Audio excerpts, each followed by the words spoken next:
noches, les damos la bienvenida un domingo más, un nuevo programa de Comprometidos, un programa también muy interesante, como lo hacemos habitualmente.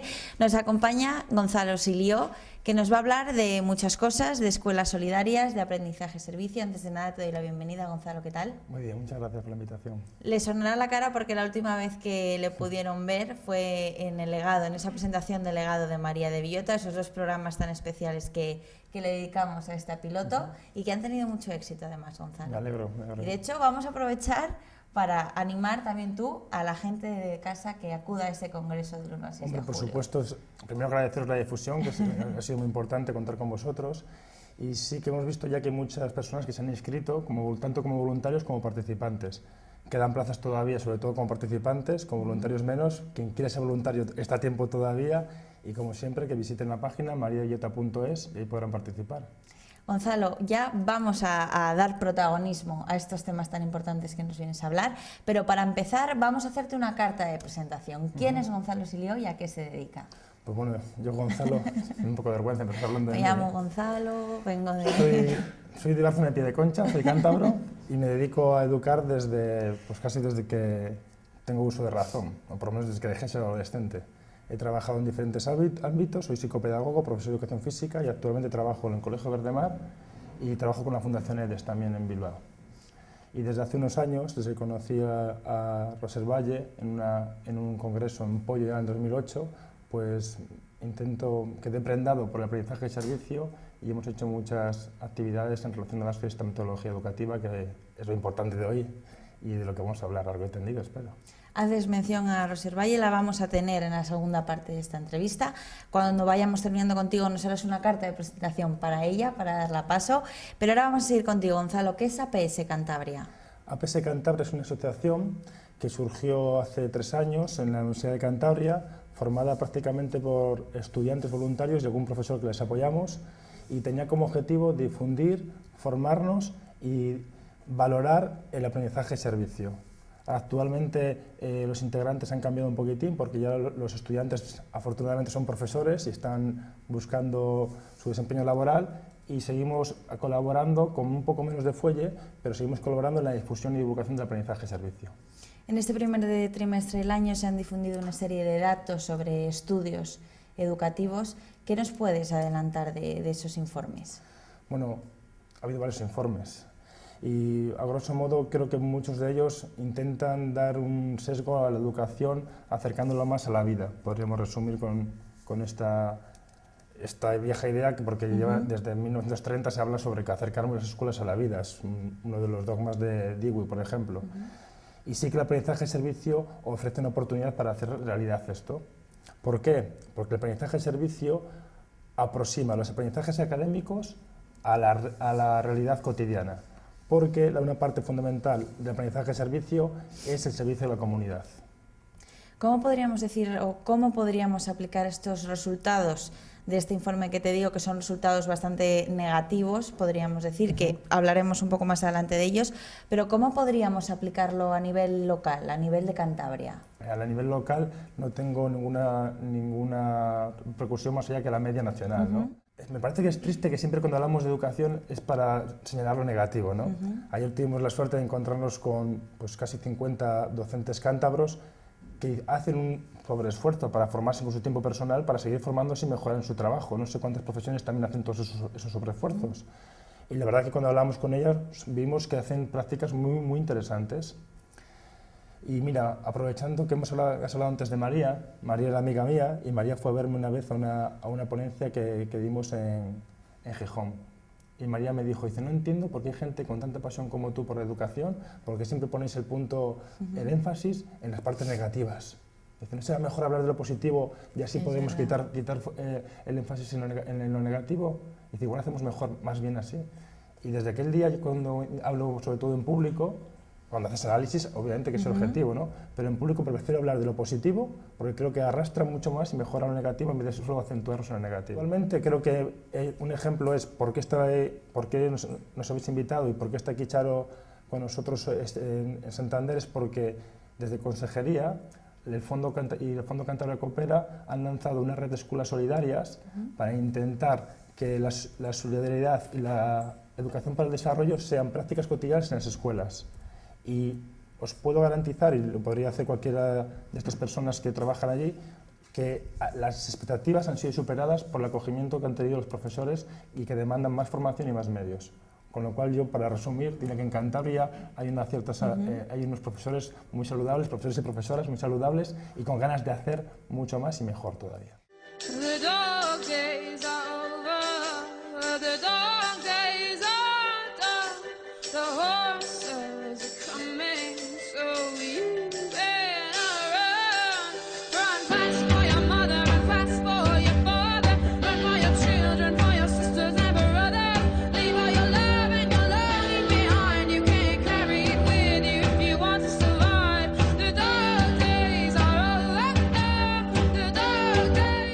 ¿Tú consideras que el sistema, en general, el sistema docente, necesita un cambio radical en España? Sistema docente, bien. Podríamos hablar de diferentes... La metodología que se utiliza. Claro, eso es, iba a ir ahí. La forma de modificar la realidad es modificando las prácticas. Si modificamos las prácticas docentes, podremos modificar la realidad de la educación.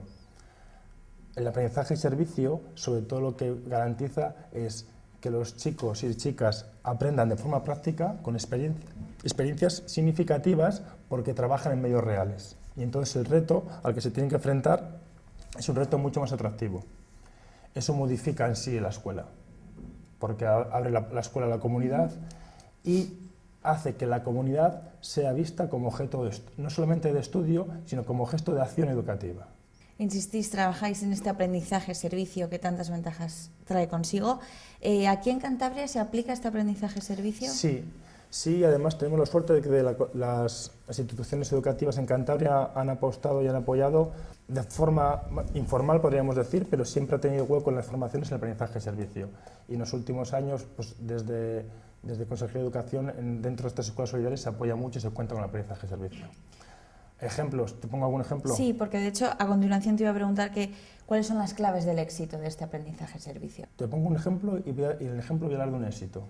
Un éxito pequeño, pero que se puede ver el valor que tiene la metodología. Colegio Barzam, en Miengo.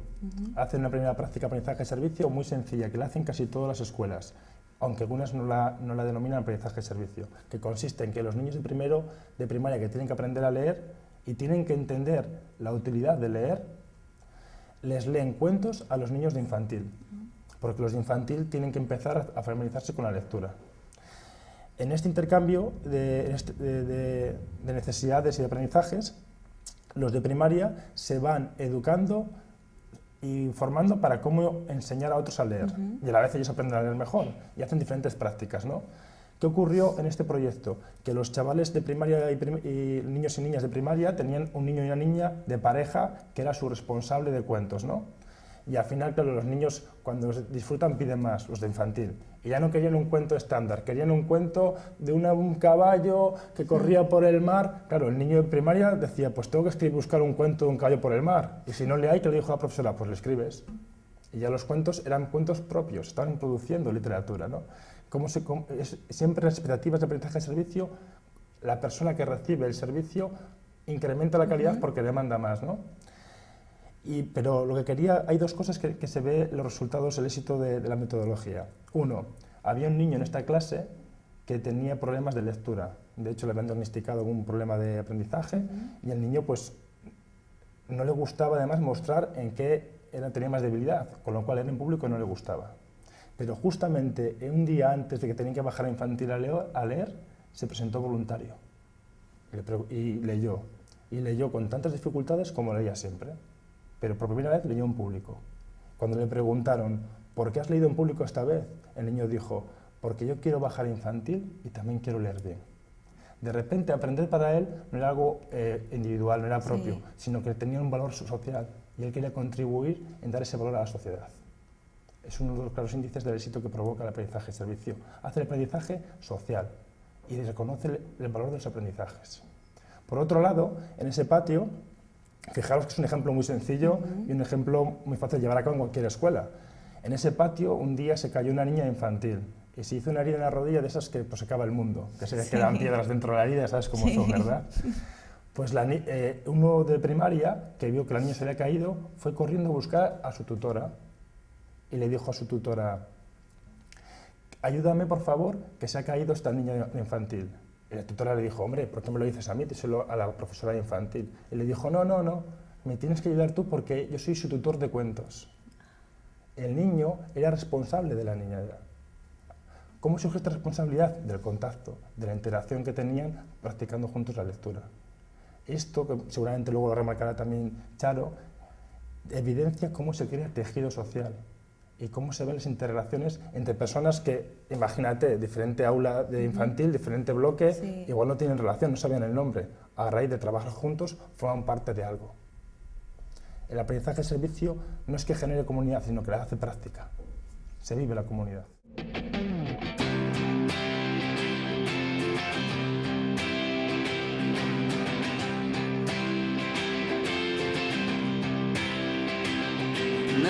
El Colegio de Cantabria que nos puede estar viendo ahora mismo, sí, ¿cómo se puede poner en práctica este aprendizaje-servicio? Mira, ayer no lo dije, me quedé con ganas de decirlo en la charla de Charo, porque Charo, cuando explicó los proyectos, el que explicó proyectos de todo el mundo, siempre ponía nombres y apellidos.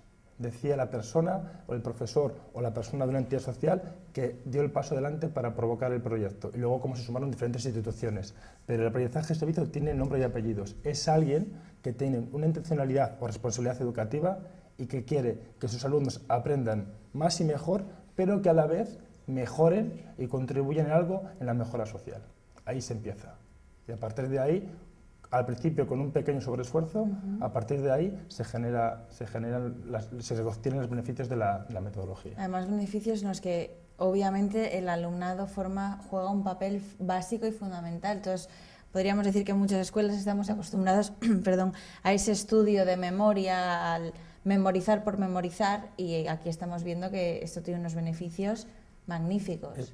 Se ha medido, ayer también surgió en el debate posterior a la charla, hay diferentes investigaciones en diferentes países sobre los resultados del aprendizaje de servicio. Todos coinciden solamente en una cosa, en que mejoran los aprendizajes académicos. Hay más rendimiento escolar con el aprendizaje de servicio. Luego cada uno tiene diferentes rasgos que han encontrado, pero todos coinciden en eso. Los protagonistas, que son y deben ser los adolescentes o los niños. Si no hay protagonismo de los educandos en el aprendizaje de servicio, pierde su sentido. Ellos tienen que ser protagonistas, y por eso los proyectos siempre se modifican un poquitín en función de su protagonismo. Me acuerdo una vez, no me acuerdo si fue en Argentina, donde fue, una profesora que no conocía aprendizaje de servicio vio a unos protagonistas hablar del proyecto y ella dijo: yo quiero para mis alumnos que vivan eso. ¿Y la sociedad en general, Gonzalo, que jugamos algún papel en esto, aunque ya no estemos en contacto, que ya no estamos en el colegio, no somos docentes? ¿Jugamos algún papel en esto? ¿Podemos colaborar de alguna manera? Hombre, siempre el aprendizaje de servicio tiene otra ventaja añadida a los centros. Al trabajar mediante esta metodología abres las puertas a la comunidad. Al hacer un buen servicio a la comunidad, te pones en valor en la comunidad, y siempre se reconoce la labor de los docentes y de los protagonistas, de los alumnos. Esto pasó en Potes, hicieron una pequeña práctica de aprendizaje de servicio que consistió, lo trabajaron en religión y conocimiento del medio, para estudiar el románico y la simbología del románico y demás. Y el objetivo final fue estudiar todas las iglesias de Potes, y con ello organizaron una especie de exposición. Bueno, pues todas las abuelas, madres, personas de la iglesia y demás de Potes acudieron al colegio, que hacía que no entraban en un colegio 40 años. Y se quedaban sorprendidas de cómo había cambiado un colegio, y se quedaban sorprendidas de lo bien que trabajaban los alumnos y la escuela. Ahí es el papel que juega la comunidad, que aporta el aprendizaje de servicio al centro de la comunidad, le pone en valor. Y también a los profesores, que siempre estamos muchas veces en el disparadero, con las cosas, hablando de los beneficios que tenemos, y pocas veces se habla bien de nosotros porque no se conoce lo que hacemos, porque se queda en el aula, muchas veces.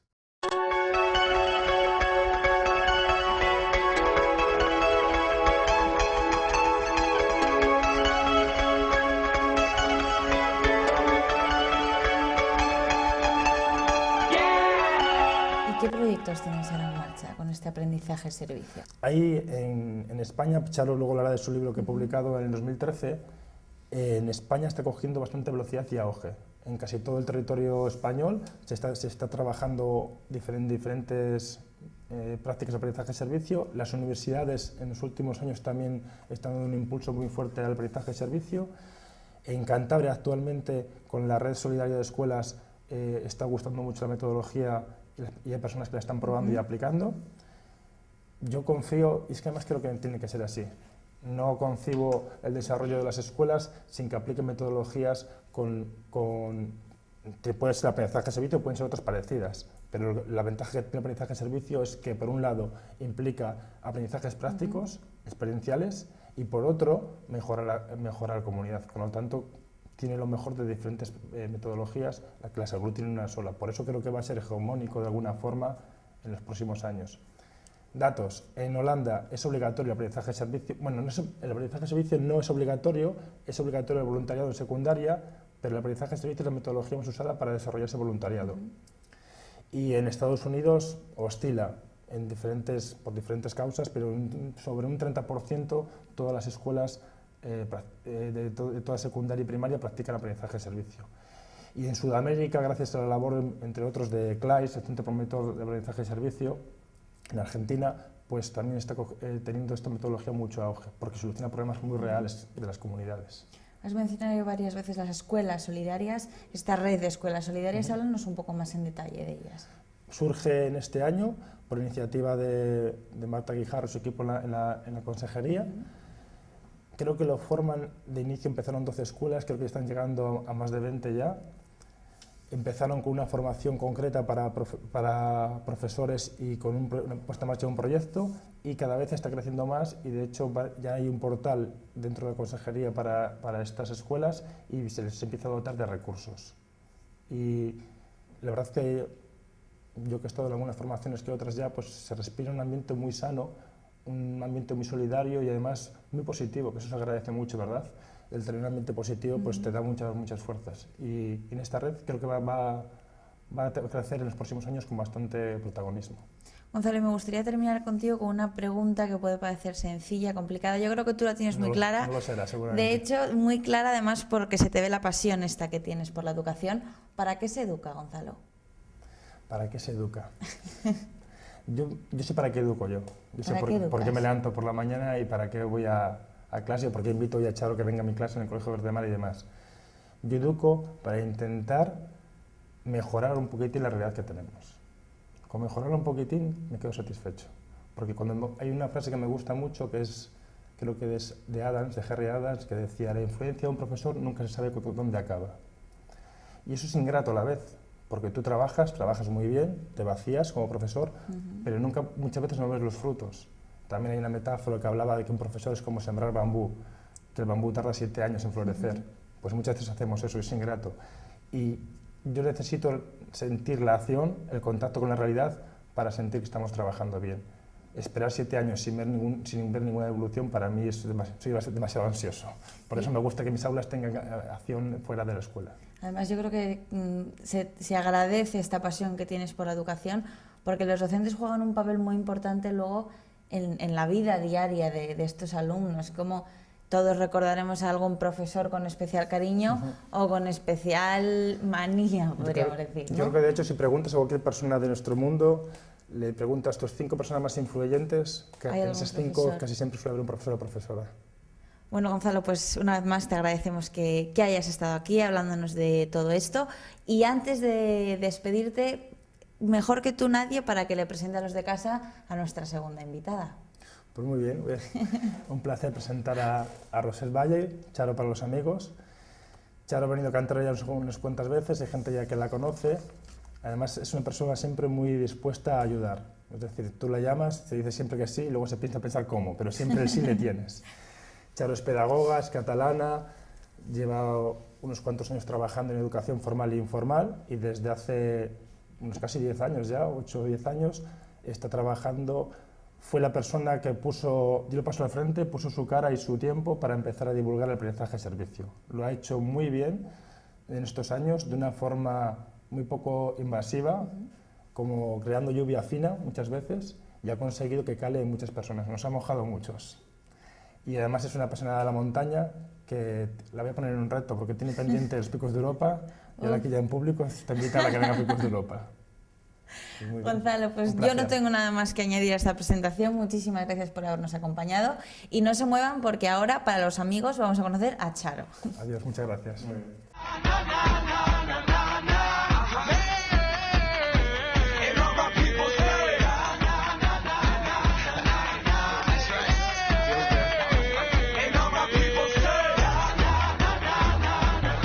Continuamos con este programa de Comprometidos. Como nos comentaba hace unos minutos Gonzalo, ya nos ha hecho la carta de presentación de nuestra segunda invitada, Rosier Batlle. En 2008 fuiste elegida para difundir becada, podríamos decir, para difundir este aprendizaje-servicio.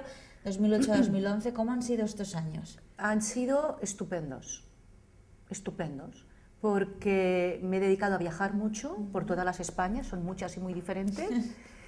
Y la verdad es que no había viaje que no volviera a casa con una sobredosis de optimismo, de ver la cantidad de proyectos interesantes, maestros, maestras con una energía increíble, con pilas alcalinas. Yo volvía siempre entusiasmada con lo que estaba viendo y de alguna manera renovando el compromiso en esta divulgación. Y como consecuencia de tu trabajo a día de hoy, 2014, ¿hasta qué punto consideras que es conocido este aprendizaje-servicio en España? Bueno, yo creo que empieza a ser bastante conocido, en parte porque para el profesorado no representa una cosa absolutamente nueva y sofisticada, sino que enlaza con cosas que alguna vez ya hicieron, alguna vez ya se pusieron un poco y le da consistencia. Es muy difícil encontrar en el país una escuela, una universidad, un instituto que nunca haya hecho ninguna acción solidaria. Lo que pasa es que muchas veces no la han hecho metiéndola dentro del contenido académico, que es la gracia del aprendizaje-servicio. A día de hoy hay 14 grupos impulsores de aprendizaje-servicio en sendas 14 comunidades autónomas, entre ellas Cantabria. Hay una red de más de 40 universidades que reúne a unos 200 profesores universitarios desde la Universidad de Sevilla, Santiago, Valencia, Barcelona, Cantabria, Deusto, que trabajan aprendizaje-servicio en sus universidades. Hay una red de ayuntamientos que están por la labor también de promover política pública de aprendizaje-servicio. Hay una red de centros de formación del profesorado. Y hay algunos gobiernos autónomos, como el de Navarra y el de Cataluña, que han empezado a explorar la posibilidad de, a medio-largo plazo, meterlo como obligatorio en el currículum. Con Gonzalo comentábamos las claves del éxito, de los resultados tan buenos que podemos observar gracias a este aprendizaje-servicio. Contigo me gustaría más enfocar un poco a la sociedad. ¿Qué consecuencias tiene en la sociedad este aprendizaje-servicio? Mira, yo creo que la más importante es que mejora el capital social, entendiendo por capital social la capacidad de una comunidad, de una población, de un colectivo, de encontrar respuestas colaborativas a los problemas que se va encontrando. Una población recibe de repente un alud inmigratorio y se puede quedar descolocada, sin saber qué hacer, alimentando xenofobia, o puede utilizar eso como un refuerzo de la identidad, de la capacidad de integración, de la cohesión social. Eso es capital social. ¿Por qué el aprendizaje-servicio tiene ese efecto en la sociedad? Porque mejora 3 parámetros de capital social, los clásicos. Ayuda a la gente a trabajar en red. La escuela necesita a la comunidad para desarrollar proyectos de aprendizaje-servicio. Segundo, mejora también el compartir valores y normas entre la población. La escuela tiene la oportunidad de compartir su pensamiento pedagógico con la población, no solo con los niños de la escuela o del instituto. Y en tercer lugar, aumenta la confianza de la población porque se van encontrando pequeñas soluciones a los problemas que se van generando. Esta es la magia y el poder del aprendizaje-servicio a nivel social. Es obvio, están viendo todos los de casa lo magnífico, lo bueno, positivo que es este sistema aprendizaje-servicio. Dejándole un poco a un lado, podríamos decir sin él, ¿qué te parece la educación española? Sin aprendizaje-servicio, sin brújula. Pongo un ejemplo, el ejemplo de la educación por el talento. ¿Dónde hay que firmar? ¿Quién quiere que su hijo no sea talentoso? Todo el mundo quiere tener un hijo talentoso. Además, en un mundo tan complicado como el que tenemos, o estimulamos nuestro talento, nuestro ingenio, la inteligencia emocional y la no emocional de nuestros hijos, o corren el riesgo de quedar aislados del progreso. Pero Bin Laden tenía talento. Madoff, el impresentable que nos ha hundido en la miseria, tenía talento. Goebbels tenía talento. El talento sin brújula ética puede construir monstruos. Necesitamos educar el talento orientado en los valores humanos. Por eso a mí me encanta la frase de Adela Cortina, que dice: no vamos a construir sociedades más justas con ciudadanos mediocres. Lo que hace el aprendizaje-servicio es decir, vamos a ver, necesitamos ciudadanos competentes para transformar el mundo. Une competencia y compromiso social. Charo, de hecho, en tu libro, El aprendizaje-servicio en España, entre otras cosas, señalas que estamos en una encrucijada social y educativa. ¿Por qué? Pues porque todavía estamos descolocados por los cambios que produce el mundo a muchos niveles. A ver, tenemos el tiempo justo, pero me gustaría solamente hablar de uno. Yo creo que una de las cosas que se ha hecho pedazos ha sido el imaginario de proceso de evolución de las personas.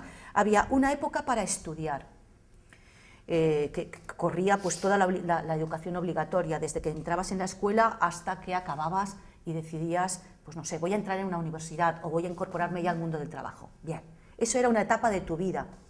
Otra etapa de tu vida era cuando decidías realmente qué querías hacer. Tenías 20 años y querías pues dedicarte a... querías ser peluquero, o querías ser arquitecta, o querías ser lo que quieras, ¿no? Ahí decides y ya te estás orientando. Hay otra etapa en que asientas tu vida y desarrollas ese proyecto. Y hay otra etapa en que te jubilas y haces balance de tu vida. ¿Se acabó? Se acabó este camino lineal que nos trazaron nuestros padres y que nos dijeron, chico, chica, por ahí tienes que ir. Se acabó. Hay personas que se reinventan a los 50 años. Hay chicos que tienen que cambiar de estudios porque se dan cuenta que su vocación es una, pero la sociedad demanda otra cosa.